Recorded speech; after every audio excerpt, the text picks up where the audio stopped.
বিগত 2-3 জুমা খুব গুরুত্বপূর্ণ কিছু বিষয় আলোচনা করতেছিলাম। তারই ধারাবাহিকতায় 28 নম্বর পারা সূরা সফফাতের 8, 9, 10 নম্বর আয়াতে কারিমা তিলাওয়াত করেছি। সেই সাথে আল্লাহ রাব্বুল আলামিন এক জাতির ইতিহাসকে সামনে তুলে ধরে একটা ঘটনার বর্ণনা করেছেন, মুসা এবং ফিরআউনের। মুসা এবং ফিরআউনের ঘটনার মধ্য দিয়ে আল্লাহ তাআলা ঈমানদারদেরকে সতর্ক বার্তা এবং উদ্ধত জাতি থেকে, উদ্ধত জাতি গোষ্ঠী থেকে উম্মাকে মুক্ত করার এক দিক নির্দেশনা রব্বে কারীম দিয়েছেন। মোহতারাম হাজিরিন, এই সূরাটার নামই আল্লাহ তাআলা দিয়েছেন সূরাতুল কসস। কসস মানে ঘটনাবলী। এই সূরার আয়াতের সংখ্যা হলো 88টা। এই পুরা সূরার ভিতরে 9টা রুকু আছে। শুধু 2টা আয়াতে কারিমা আপনাদের সামনে পেশ করি। আল্লাহ তাআলা বলতেছেন তাসিম মিম, হুরুফে মুকাত্তাআত। এগুলোর কি অর্থ শুধু রব্বে কারীমই জানেন। আল্লাহু আ'লামু বিমুরাদিহি বিযালিক, আল্লাহ এটার অর্থ জানেন। তিলকা আয়াতুল কিতাবিল মুবিন, সকলেই দৃঢ়ভাবে এই কথাগুলো, এই আয়াতে কারিমাগুলো বোঝা যায়। এই আয়াতগুলো যেগুলো পড়ছি, এটা নবী আলাইহিস সালাতু ওয়াস সালামের জামানার কোনো ঘটনা না। নবী আলাইহিস সালাতু ওয়াস সালামের আগের নবী ছিলেন ঈসা আলা নবীনা আলাইহিস সালাতু ওয়াস সালাম। ঈসা আলা নবীনা আলাইহিস সালাতু ওয়াস সালামের প্রায় 200 থেকে 300 বছর আগে মুসা আলা নবীনা আলাইহিস সালাতু ওয়াস সালাম পার হয়ে গেছে, আরো বেশি। আল্লাহ রাব্বুল আলামিন সেই মুসা আলা নবীনা আলাইহিস সালাতু ওয়াস সালামের জামানা জালেম ফিরআউনের কথা বলছে।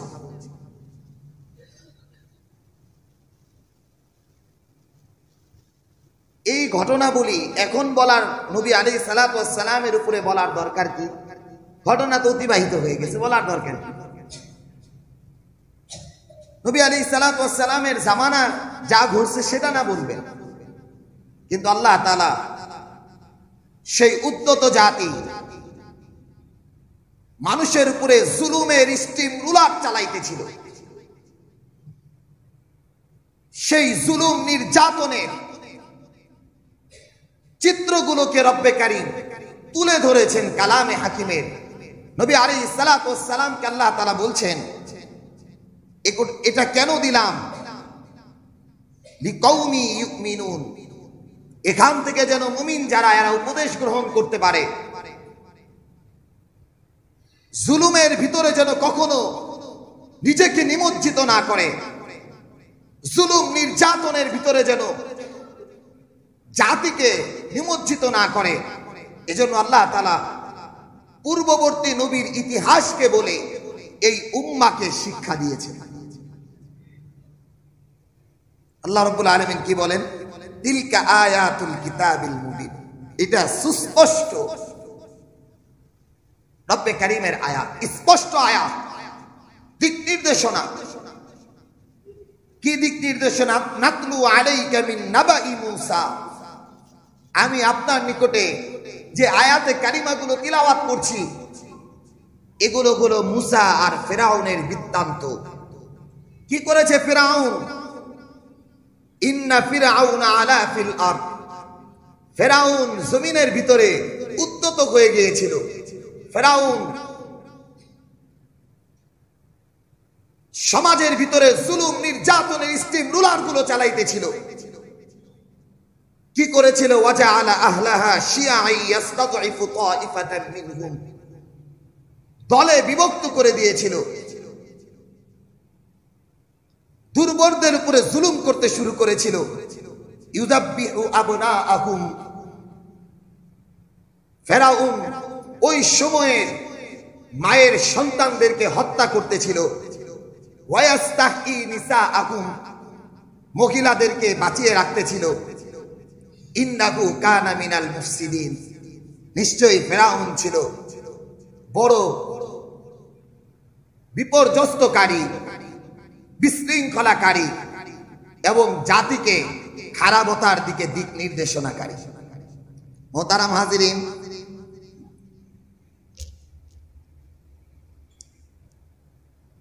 আল্লাহ রাব্বুল আলামিনের ভাষ্য অনুযায়ী, কালামে হাকিমের স্পষ্ট কথা অনুযায়ী, ফেরাউন ছিল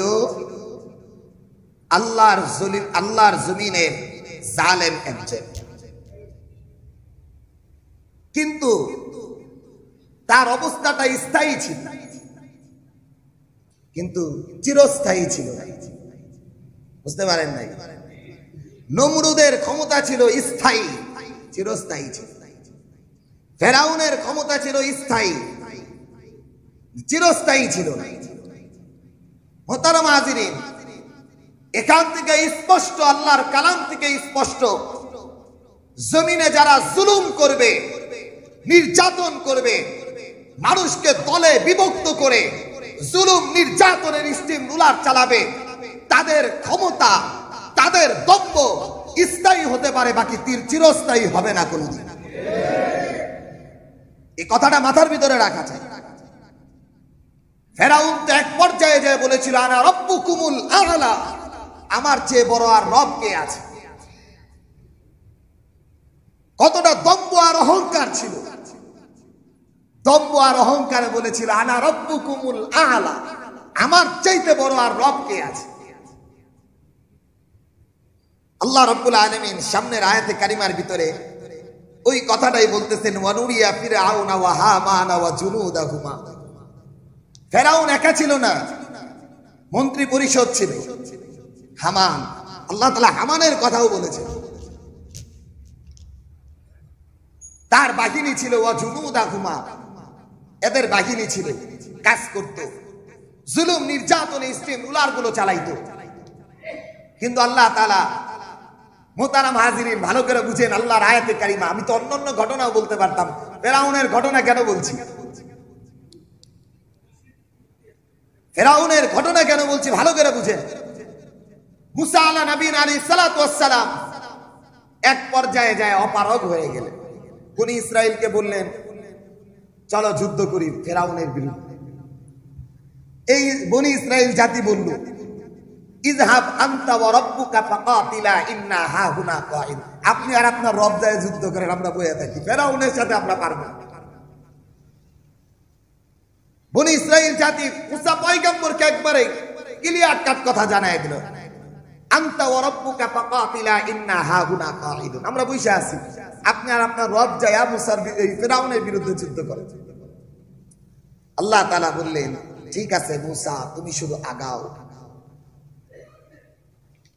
তুমি যদি এই জাতির বিরুদ্ধে না পারো, চোখের পানিকে ছাড়ো, আমি আসমান থেকে ইন্তজাম করে দিব। ঠিক সময়ের ব্যবধানে রাতের বেলা শুনতে পাইলেন, পরের দিন মুসা পয়গম্বরের জাতিকে ধাওয়া করবে। মুসা পয়গম্বর জাতিকে নিয়ে, বনি ইসরাইল জাতিকে নিয়ে রওনা হলেন। সমুদ্রের পাড়ে আসলেন, লোহিত সাগরের সামনে। সবাই তো হতভম্ব, এখন কি করব, সাগর পাড়ি দিব কেমনে? মুসা পয়গম্বর আলা নবীনা আলাইহিস সালাতু ওয়াস সালাম লাঠি দিয়ে বাড়ি দিলেন।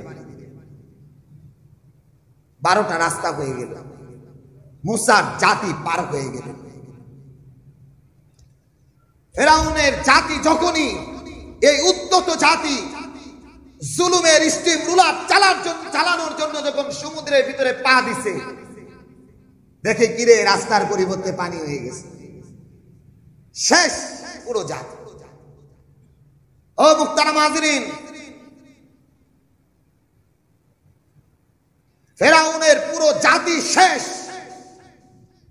শুধু শেষ হয়েছে তা না, ফেরাউন এক পর্যায়ে যায় বলেন, ইন্নী আমানতু বিরাব্বি হারুন ওয়া মূসা, আমি মূসা এবং হারুনের রবের প্রতি ঈমান আনলাম। এই কথা বলার আল্লাহ তাআলা সুযোগ দেন নাই, পানিতে চুবায়া চুবায়া আল্লাহ তাআলা কিয়ামত পর্যন্ত এক ইতিহাসকে রেখে দিয়েছে। শুধু তাই না, বডিকেও রেখে দিয়েছেন। আল্লাহ তাআলা কালামে হাকিমের ভিতরে বলছেন, বাদানিকা লিতাকুনা লিমান খালফাকা আয়া, ও ফেরাউন তোমার বডিকে আমি কিয়ামত পর্যন্ত রেখে দিব। উদ্যত জাতি, জালেম জাতিগুলো যারা মানুষের উপরে জুলুম নির্যাতন স্টিম রুলার চালাবে, তারা তোমার শরীর থেকেও শিক্ষা গ্রহণ করবে। মোহতারাম হাজিরিন, আমরা যেটা কল্পনা করি নাই, ভাবতেও পারি নাই, আল্লাহ রাব্বুল আলামিন আমাদেরকে সময়ের ব্যবধানে বিজয় দান করেছেন। ঠিক না বেঠিক? আল্লাহ তাআলা আমাদেরকে সময়ের ব্যবধানে বিজয় দান করেছেন, যেটা কোন দল চিন্তাও করতে পারে নাই, কোন ব্যক্তিও চিন্তা করতে পারে নাই, কোন মানুষ চিন্তা করতে পারে নাই। আল্লাহ তাআলা মুহূর্তের ভিতরে কারো মুখাপেক্ষী নয়, একমাত্র নিঃসত্তায় মাসলুমের কান্না আরশে আজিম পর্যন্ত পৌঁছে গেছেন। আল্লাহ তাআলা এই জালেমকে মুহূর্তের ভিতরে হটায় দিয়েছে। ঠিক না বেঠিক? মোহতারাম হাজিরিন, অনেকেই বলবেন, হুজুর কি জুলুম করছে? জুলুমের চিত্রগুলো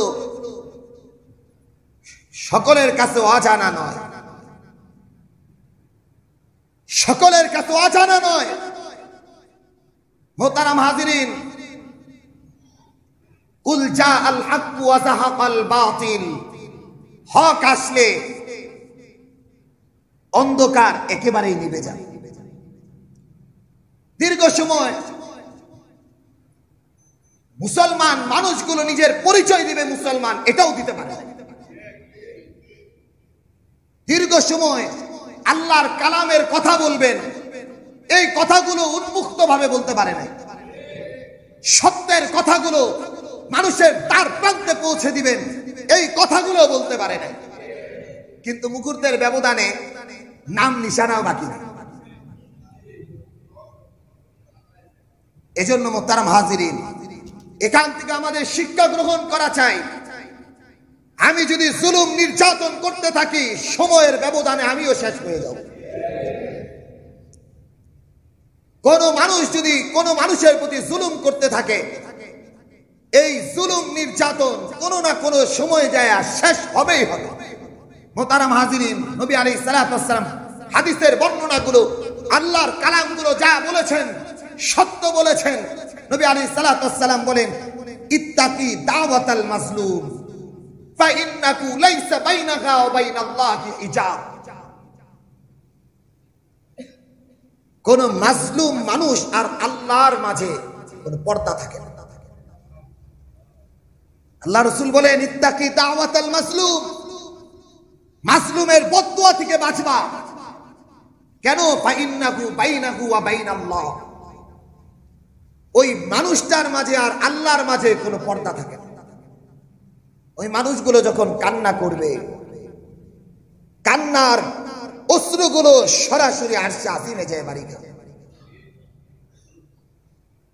মোহতারাম হাজিরিন, পিলখানা থেকে শুরু করে হেফাজতে ইসলাম, মনে আছে আপনাদের? এই শব্দটাও আমরা ব্যবহার করতে পারি না। হেফাজতে ইসলাম, হাজারো উলামায়ে কেরামের রক্ত মাটিতে পড়েছে। ওই সময় ভালো করে বুঝেন, একটা মানুষ গুলিবিদ্ধ, বাড়িতে থাকতে পারে না। বাড়িতে আইসা থাকবেন, থাকতে পারে না। গুলিবিদ্ধ, কিন্তু বাড়িতে থাকতে পারে না, হাসপাতালে থাকতে পারে না। কতটা নির্যাতনের শিকার হয়েছে। ও মুহতারাম হাজিরিন, কি দাবি ছিল হেফাজতে ইসলামের? আজও এই মানুষগুলো আমরা জানি না যে হেফাজতের কি দাবি ছিল, হেফাজত কেন নেমেছিল। এই কথাগুলো বলার সময় আসছে, এজন্য সকলের বোঝা চাই। হেফাজতে ইসলামের 13টা দাবি ছিল। ও মুসলমান, প্রথমত বুঝি হেফাজতে ইসলামটা কি ছিল। হেফাজতে ইসলাম শব্দের অর্থ হইল ইসলামের হেফাজতকারী। বুঝতে পেরেছেন? বলেন তো এই নামটা দেওয়া কি ভুল না সঠিক?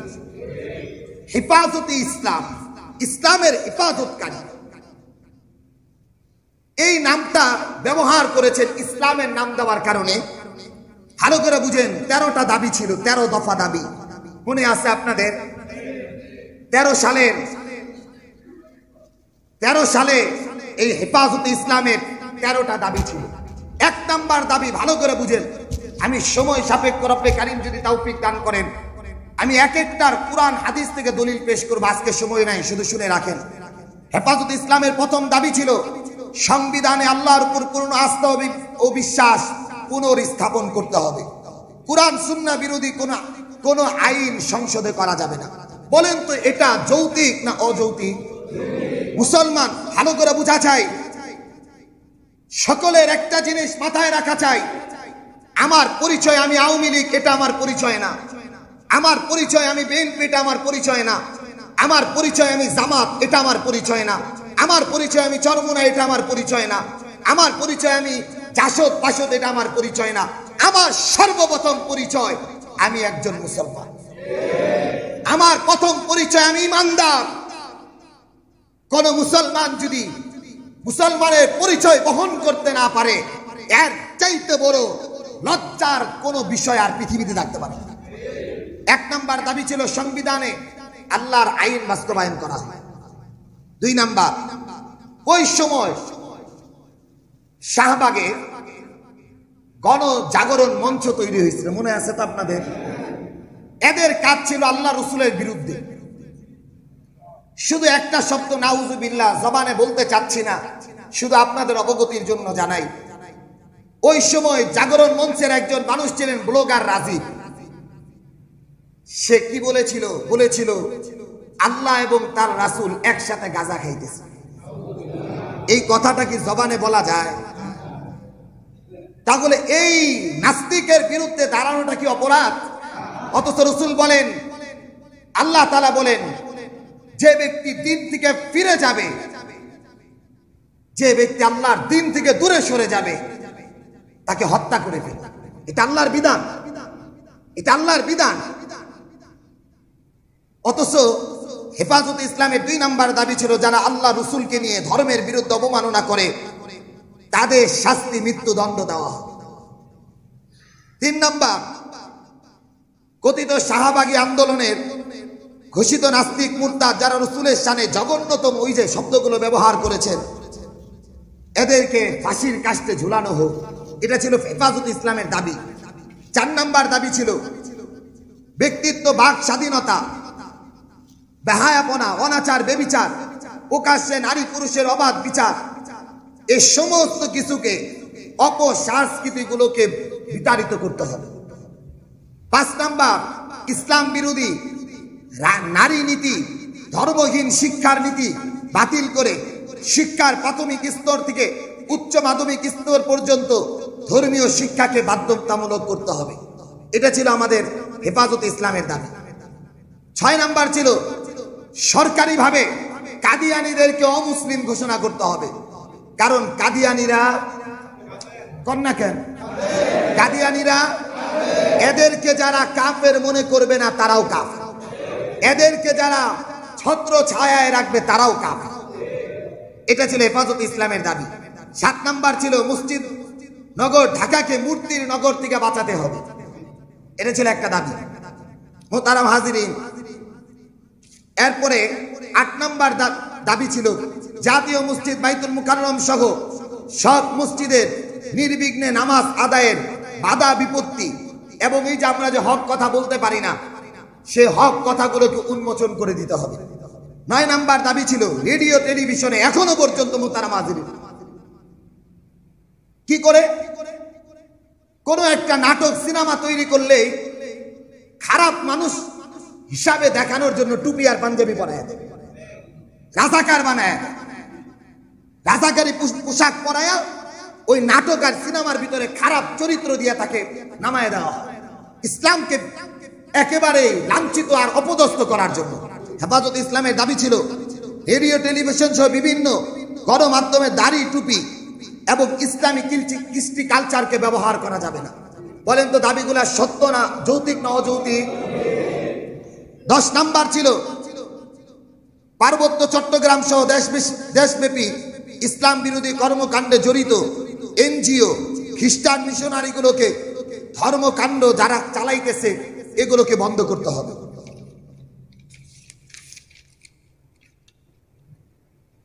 এই 13 দফা দাবির মধ্য দিয়ে আমাদের এক অবস্থা ছিল। মোহতারাম হাজিরিন, এবার আমি আপনাদেরকে একটা কথা বলি। এই 13 দফা দাবির পুরোটা ইসলাম বিদ্বেষী না ইসলামের সাথে? এই কথাগুলো বলার জন্য ময়দানে ঝাঁপিয়ে পড়েছিলেন উলামায়ে কেরাম, গণমানুষ ঝাঁপিয়ে পড়েছিলেন। দুঃখ ভারাক্রান্ত হৃদয়ে বলতে হয়, রাতের বেলা নির্বিচারে হত্যা, জেল, জুলুম, নির্যাতন তো উলামায়ে কিরামের উপরে ছিল। এই মানুষগুলো যারা হেফাজতে ইসলামে ছিল, রাতের বেলাও বাড়িতে ঠিক মতো থাকতে পারে নাই। চাকরির অবস্থা যদি থাকতো কোনো মসজিদের ইমাম সাহেব, আমাদের মসজিদের ইমাম সাহেব আনোয়ার শাহ হুজুর ছিল, তাকেও চলে যাইতে হয়েছে। মনে আছে আপনাদের? আল্লাহর কথা বলার জন্য যদি আল্লাহর ঘর থেকে চলে যেতে হয়, এর চাইতে বড় জালেম আর কে আছে বলেন আপনারা? এজন্য মুহতারাম হাজিরিন, শুধু এটা না, জুলুমের কি অবস্থান আপনি চান, কি অবস্থান আপনি চান? সময়ের ব্যবধানে অনেক মানুষ আমরা জেনে ফেলেছি। এই খারাপতার মধ্য দিয়ে ছিল আয়না ঘর নামের এক ঘর, মনে শুনেছেন না আপনারা? এই আয়না ঘরের ভিতরে 2 জন সাম্প্রতিক সময়ে ছাড়া পেয়েছেন। একজন ছিলেন জামাতের সাবেক আমির গোলাম আজমের ছেলে, সেনাবাহিনীর সাবেক ব্রিগেডিয়ার, বুঝতেছেন? সেনাবাহিনীর সাবেক ব্রিগেডিয়ার জেনারেল আব্দুল্লাহিল আমান আজম। উনারে 2016 সালে গুম কইরা ওই জায়গায় নিয়ে গেছে। ভালো করে বুঝে নাই মোহতারাম হাজিরিন, উনার কালকে এক বক্তব্য আসছে। ভাত মাখানো খাবার উনাদেরকে দেওয়া হইত, কেউ খায়া উচ্ছিষ্ট রাখছে, এগুলো খাওয়াইতে। উনি বলেন, আমি ওই দিন থেকে অর্থাৎ যখনই দেখলাম খাবার 3 বেলা করে দেয় খারাপ খাবার, আমি সেই দিন থেকে রোজা রাখার নিয়ত করলাম, লাগাতার রোজা রাখতেছিলাম।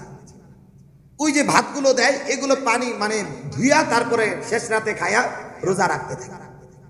একজন ব্রিগেডিয়ার জেনারেল 2016 সাল থেকে 2024 সাল পর্যন্ত একটা ঘরের ভিতরে আবদ্ধ, মাঝখানে ওনার মাটাও দুনিয়া থেকে বিদায় নিয়েছেন, জানেন না? এর চেয়ে বড় দুঃখের কথা হইল, উনার 2 মেয়ে, বিবিও আছে। বিবি কেউ তো জানে না কোথায় আছে না আছে। বিবি লাগাতার 8 বছর অপেক্ষা করে গত বছর বিবাহ বসে বসে। উনি ছাড়া পাওয়ার পরে শুধু বলছেন, বিবিকে ফোন দিচ্ছেন, বলেন যে আমার তো বিবাহ হয়ে গেছে। উনি শুধু বললেন, আমার মৃত্যুটা আয়না ঘরে হইলেই ভালো হইত। কতটা আফসোস, দুঃখ মোহতারাম হাজিরিন। একটা ঘরের ভিতরে এককভাবে প্রায় 8 বছর বন্দি একটা মানুষ, তার জীবন থাকে অন্ধকার ঘর। এটা কেউ বলবেন এটাও তো জুলুম না? আমাদের অনেকেই মনে করবেন এটাও তো জুলুম না। বলেন এর চাইতে বড় জালেম আর কে হইতে পারে? যে 8 বছর একজন মানুষকে, এ ছিল ব্রিগেডিয়ার জেনারেল, আরেকজন ছিলেন ব্যারিস্টার, আমাদের এই জামাতে ইসলামের আরেকজন ব্যক্তি ছিলেন মীর কাসেম সাহেব, উনার ছেলে। উনিও বাংলাদেশের একজন ব্যারিস্টারের তালিকায় বড় পদের একজন ব্যারিস্টার ছিলেন। উনাকেও আয়না ঘরের ভিতরে রাখা হয়েছে। 8টা বছর না পরিবারের সাথে দেখা করতে পারছে, না কোনো পরিবারের কথা শুনতে পারছে। কখন মা মারা গেছে, কখন বাবা মারা গেছে, কিছুই জানেন না। এভাবে 8 বছর পার হয়েছে। ও মুহতারাম হাজিরিন, এই মানুষগুলোর মা বাবার চোখের পানি, কোন আন্দোলন ওই রকম ভাবে গড়ে তোলার আগে আল্লাহ তাআলা আমাদেরকে বিজয় দিয়েছে। ঠিক না বেঠিক? এজন্য মোহতারাম হাজিরিন, এই বিষয়কে ধরে রাখার দায়িত্ব আমাদের। এই বিষয় যেন কোনোভাবে কোনো জালেমের হাতে না যায়, আমার দেশ যেন কোনো জালেমের হাতে না যায়। আমাদের দেশ ছেলেরা নিজের জীবনকে এই মুহূর্তে বাজি রেখে আমাদের দেশের নতুন করে তৈরি করেছেন, নতুন ভাবে রূপ দিতে চেয়েছেন, জুলুম নির্যাতন থেকে আমাদের দেশকে বাঁচাতে চেয়েছেন, নির্বিচারে হত্যার জুলুম নির্যাতন থেকে বাঁচাতে চেয়েছেন। আমরা যদি এই জুলুমের ভিতরে আবার আমাদের দেশকে ঠেলে দেই, আমাদের চাইতে বড় নির্লজ্জ মানুষ পৃথিবীতে আর থাকবে না। এজন্য মুহতারাম হাজিরিন, অন্যায়কে কখনো প্রশ্রয় না ইসলাম দিয়েছে, না কোনো মানবতা দিয়েছে। যার ভিতরে মনুষ্যত্ব আছে সে কখনো কোনো অন্যায়কে প্রশ্রয় দিতে, এটা আমরা সবাই অঙ্গীকারবদ্ধ। কোনো অন্যায়কে প্রশ্রয় দিতে আমরা চাই, এই কথা যেন মাথার ভিতরে থাকে। আমরা কোনো অন্যায়কে প্রশ্রয় দিতে চাই। সবচাইতে বড় অবস্থা হবে ভাই, জুলুম নির্যাতনের শিকার অনেকেই হয়েছে, প্রায় মানুষই হয়েছে। গতকাল একজন মানুষ আমাকে শুনাইতেছিলেন, ওই সময় প্রায় 4 বছরের জেলে ছিলেন, ঘরের ভিতরে কোনো খাবার ছিল না, বাচ্চাগুলো অনাহারে প্রায় 4 দিন 5 দিন করে না খেয়ে দেন। এরকম অবস্থা ভাইদের উপর দিয়ে চলে গেছে। ঘরে থাকতে পারে না, বাড়িতে থাকতে পারে না, না পুলিশ দৌড়াইছে, সবাই মিলা দৌড়াইছে তাদের। অনেক আল্লাহর দ্বীনকে কায়েম করার জন্য যারা মাঠে ময়দানে ছিলেন এরাও থাকতে পারেনি। আলহামদুলিল্লাহ, অত ইজ্জু মান তাশা ওয়া তুযিল্লু মান তাশা।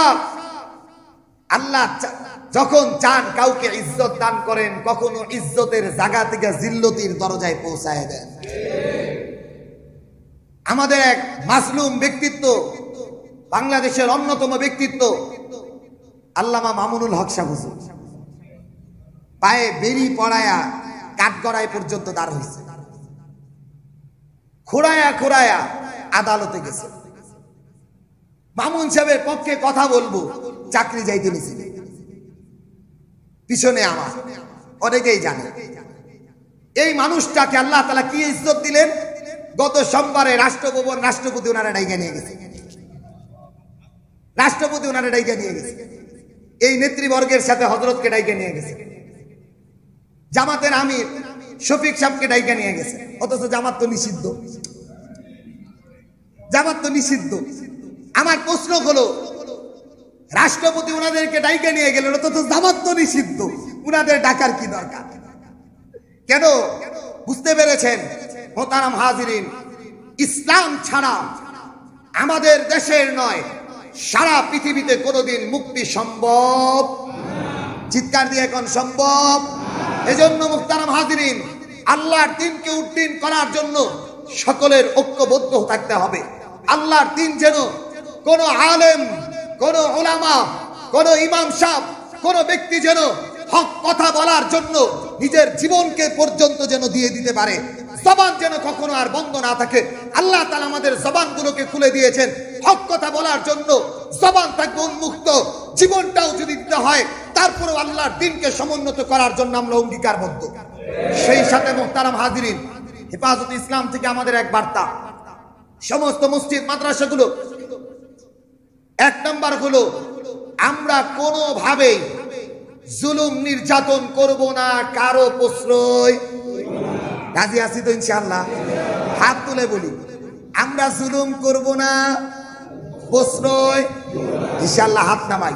নবী আলাইহিস সালাম আগেই বলেছি, আমার পরিচয় আমি আওয়ামী লীগ, এটা আমার পরিচয় না। আমার পরিচয় আমি বিএনপি, এটা আমার পরিচয় না। আমি জামাত, এটা আমার পরিচয় না। আমি চরমোনা, এটা আমার পরিচয় না। আমার পরিচয় আমি মুসলমান। আমার প্রথম পরিচয় আমি ইমানদার। রাসূল পাক সাল্লাল্লাহু আলাইহি ওয়াসাল্লাম বলেন, আল মুসলিম মান সালিম আল মুসলিমুনা মিন লিসানিহি ওয়া ইয়াদিহি।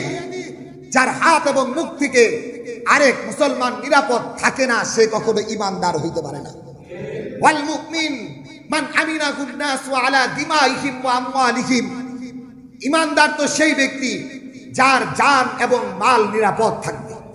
এজন্য মুহতারাম হাজিরিন, ছোটবেলায় কবিতা পড়েছি, কুকুরের কাজ কুকুর করেছে, কামড় দিয়েছে পায়। এজন্য কি কুকুর কামড়ানো মানুষের শোভা পায়? এই কথাটা ভালো করে মুখস্থ রাখা চাই। শেখ সাদী রহিমাহুল্লাহ তাআলা বলেছেন, গল্পে আকারে বলেছেন, কুকুরের কাজ কুকুর করেছে, কামড় দিয়েছে পায়। এজন্য কুকুর কামড়ানো কি মানুষের শোভা পায়? এজন্য মুহতারাম হাজিরিন, যারা আমাদের উপরে নির্যাতন করেছেন আমরা আল্লাহর হস্তে মাফ করে দেই। আল্লাহ তাআলার কাছে আমরা প্রতিদান পাবো। আল্লাহ তাআলার কাছে আমরা প্রতিদান পাবো। কেউ কারো প্রতি জুলুম করেছেন, মাফ চান ওই ভাইদের কাছে, আল্লাহ মাফ করে দিবেন, কারণ বান্দার হক আল্লাহ মাফ করবেন না। আপনি কারো উপরে আঘাত করেছেন, তার কাছে মাফ চান, আল্লাহ মাফ করে দিবেন। আপনি কারো টাকা আত্মসাৎ করেছেন, তার কাছে মাফ চান, আল্লাহ মাফ করে দিবেন। এজন্য মুহতারাম হাজিরিন, নবী আলাইহিস সালাত, শেষ কথা, হৃদয়ের কিছু কথা বলতে হচ্ছে। মুহতারাম হাজিরিন, আমরা যেই নেতা নেত্রীদের পিছনে দৌড়াই, বলতে হবে আমার এই কথা, আমরা যেই নেতা নেত্রীদের পিছনে দৌড়াই, নিজের স্বার্থের জন্য দেশ ত্যাগ করে চলে গেছেন নেতাদেরকে ফালায়া। কি কন আপনারা? যেই দলের পিছনে দৌড়াইতেছি, নেতা কর্মী এমপি মন্ত্রীরা ঠিকই চলে গেছে, নেতারা কিন্তু ঠিকই বাড়ি ঘর ভাঙতেছে। যে এলাকায় রয়ে গেছে তার বাড়ি নাই, কিন্তু যে এগুলোর নায়ক সেই নাই। এজন্য মুহতারাম হাজিরিন, ইসলাম থেকে আমাদের শিক্ষা নেওয়া দরকার। নবী আলাইহিস সালাতু ওয়াস সালাম মদিনা থেকে যখন মক্কা বিজয় করলেন, গেলেন সবার সাথে। যাওয়ার পরে হাই মুহতারাম হাজিরিন, নবী আলাইহিস সালাত, সবাই তো হতভম্ব ছিলেন। আজকে মক্কা একেবারে টুকরা টুকরা হয়ে যাও, কাফের মুশরিকরা আজকে শেষ, কারণ মুসলমানের বিজয়। এই পুরো 8 বছর নির্যাতন স্টিম রুলার মুসলমানের উপরে চলছে, আজকে শেষ। নবী আলাইহিস সালাতু ওয়াস সালাম ঢুকার আগেই বললেন, যাও ঘোষণা করে দাও, ওসমান ও ওমর ও আবু বকর, ঘোষণা করে দাও যে আল্লাহর ঘরে ঢুকবে বাইতুল্লাহ, সেও নিরাপদ। যে তাদের লিডার আবু সুফিয়ানের বাড়িতে যাবে, সেও নিরাপদ। ঘরটা তালাবদ্ধ অবস্থায় থাকবে, সেও নিরাপদ। নবী আলাইহিস সালাতু ওয়াস সালাম কোনো প্রতিশোধ নিলেন না। কারো প্রতি রাসূলের কোনো বিদ্বেষ নাই। দলে দলে মানুষ মুসলমান হইলেন। মুহতারাম হাজিরিন, কথাটা ভালো করে বুঝেন। নবী আলাইহিস, এবার মদিনার মানুষগুলো নবী আলাইহিস সালাতু ওয়াস সালামের প্রতি খুব ভারাক্রান্ত। হায় হায়, মক্কা বিজয়, রাসূল এবার আর মনে হয় মদিনায় যাবে না, আর মনে হয় মদিনায় যাবে না। সবাই ভারাক্রান্ত। নবী আলাইহিস সালাতু ওয়াস সালাম সাদ ইবনে মুআজকে ডাকলেন। নবী আলাইহিস সালাতু ওয়াস সালাম আনসারদেরকে ডাকলেন, জায়গা বললেন, কি খবর, তোমরা কি ভাবতেছো? বলি, ইয়া রাসূলুল্লাহ, মক্কা তো বিজয়, আপনি মনে হয় আর মদিনায় যাবেন না, কারণ আপনার বাড়ি তো মক্কায়, ঘর বাড়ি সব মক্কায়। আপনি আল্লাহর ঘরে থাকার জন্য যখন মক্কা থেকে বের হয়েছিলেন, বারবার মক্কার দিকে তাকাইতেছিলেন, ঘরের দিকে। তো আমাদের আশা, মনে হয় আপনি আর মদিনায় যাবেন না। নবী আলাইহিস সালাতু ওয়াস সালাম চোখের পানি ছেড়ে দিয়ে বললেন, শুনো, মক্কা থেকে যখন বের হয়েছি, মদিনায় গেছি, মদিনায় তোমাদের সাথেই থাকবো। শুধু তোমাদের সাথে থাকবো না তা না, আমার মৃত্যুর পরে আমার এই দেহটাও তোমাদের মদিনার মধ্যেই থাকবে। এজন্য মুহতারাম হাজিরিন, এটা ইসলামের শিক্ষা। নবী আলাইহিস সালাতু ওয়াস সালাম উহুদের যুদ্ধে শুধুমাত্র চিফ কমান্ডার ছিলেন তা না, নিজেও রক্তাক্ত হয়েছে, দাঁত মুবারক শহীদ হয়েছে। এজন্য মুহতারাম হাজিরিন, যে সমস্ত নেতা কর্মীর পিছনে আমরা দৌড়িয়েছি, আজকে তারা কেউ নাই, কেউ নাই, হয়তো বিদেশের বাড়িতে, কেউ একেবারেই গেছে। এজন্য ইসলাম থেকে আমাদের শিক্ষা নেওয়া দরকার। যেই নেতা কর্মীগুলো আমাদেরকে স্বার্থের কাজে ব্যবহার করবে, আমরা তাদের পিছনে কোনোদিন থাকবো না। স্বার্থ পুরায় গেলে আমাদেরকে চিনবে না, তাদের আমাদের কোনো প্রয়োজন নাই। যারা আমাদেরকে জীবনের শেষ পর্যন্ত আগলে রাখবে, আল্লাহর দ্বীনকে সমুন্নত করার জন্য পথ চলবে, আমরা তাদের সাথে চলবো। যদি দুনিয়া থেকে বিদায় নেই, তাও শাহাদতের মর্যাদা লাভ করব। আল্লাহ তাআলা আমাদেরকে বুঝার তৌফিক দান করুন। মুহতারাম হাজিরিন, আমি আপনাদেরকে আবার অনুরোধ করছি, সকলকে করজোড়ে অনুরোধ করছি, আমাদের অনেক নেতৃবর্গ রয়েছেন, সকলের প্রতি আমার উদারত আহ্বান থাকবে, আমরা জুলুম নির্যাতন করব, কেউ করলে আমরা প্রশ্রয় পারবো তো ইনশাআল্লাহ, পারবো তো ইনশাআল্লাহ। আমরা দায়বদ্ধ। মান রাআ মিনকুম মুনকারান ফালইউগাইয়িরহু বিয়াদিহি, কোন অন্যায় দেখলে প্রথমে হাত দিয়ে বাধা দিবা। কে কি করেছে অন্যায় সকলের জানা, আমরা আর অন্যায় করব না, আমরা আমাদের দিল থেকে তাদেরকে মাফ করে দিব। আমরা এর প্রতিদান রব্বে কারিমের কাছ থেকে নিব। কারো ঘর বাড়ি মন্দির মসজিদ সবকিছুকে আমরা নিরাপদ অবস্থানে রাখবো। কারণ আমি আপনাদেরকে একটা কথা বলছি, বহির বিশ্বের কাছে আমাদের মুসলমান যারা দলীয় নির্দলীয় তাদের একটা ট্যাগ আছে, যারা জামাত শিবির জ্বালাও পোড়াও করে বহির বিশ্বের কাছে। আবার যদি এটা শুরু হয় তাহলে আমাদের ইসলামের কোন নাম গন্ধ আর বাংলাদেশে থাকবে। এজন্য ইসলামকে বাঁচানোর জন্য, আল্লাহর দ্বীনকে বাঁচানোর জন্য কারো বাড়িতে কোনো আঘাত করব না, কারো জান মালের উপরে আঘাত করব, সকলে অঙ্গীকারবদ্ধ ইনশাআল্লাহ। কেউ কারো উপরে জুলুম করব না, এক মুহূর্তের জন্য যে জুলুম করবে তাকেও আমরা ছাড় দিব না। আল্লাহ রাব্বুল আলামিন আমাদেরকে বুঝার তৌফিক দান করুন। মুহতারাম হাজিরিন, বৈষম্য ছাত্র আন্দোলন যারা করে যাচ্ছেন তাদের থেকে আমাদের একটা বার্তা, অন্তর্বর্তীকালীন সরকার গঠন হয়েছে, 1-2 দিনের ভিতরে আমাদের সমস্ত কিছু দেশ আগের মতোই ফিরে যাবে।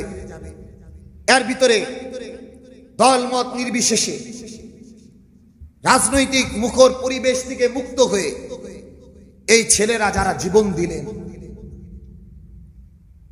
তাদের একটা চূড়ান্ত সিদ্ধান্ত, এই দেশকে তারা জুলুম নির্যাতন মুক্ত রাখতে চায়। এদের তো আমাদের সহযোগিতা করা দরকার নাকি?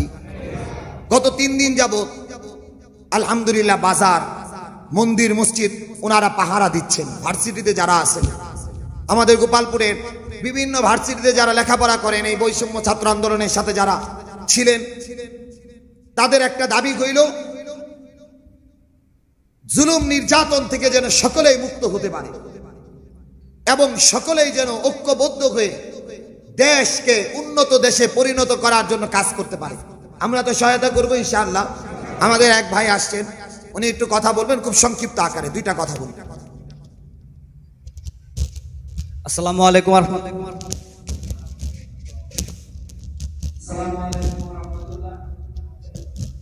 আমার নাম পরাগ ওয়াহিদ, আমি ঢাকা বিশ্ববিদ্যালয়ের টেকনোলজি বিভাগের একজন প্রাক্তন ছাত্র।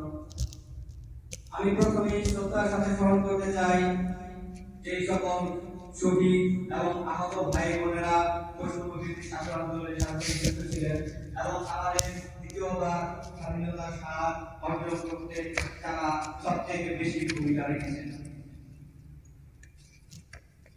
আমি বৈষম্যবিরোধী ছাত্র আন্দোলনের গোপালপুর শাখার ব্যাচ 15 এর একজন প্রতিনিধি হিসেবে আজকে দাঁড়িয়েছি।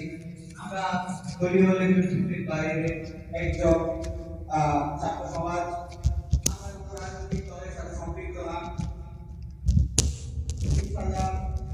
আমরা ছাত্র সমাজ আপনাদের হয়ে গোপালপুরের উন্নয়ন কাজ করতে চাই। হুজুর আমাদের সাথে আছেন। ইতিমধ্যে আমরা বড় গোপালপুরের বাজার ঘাট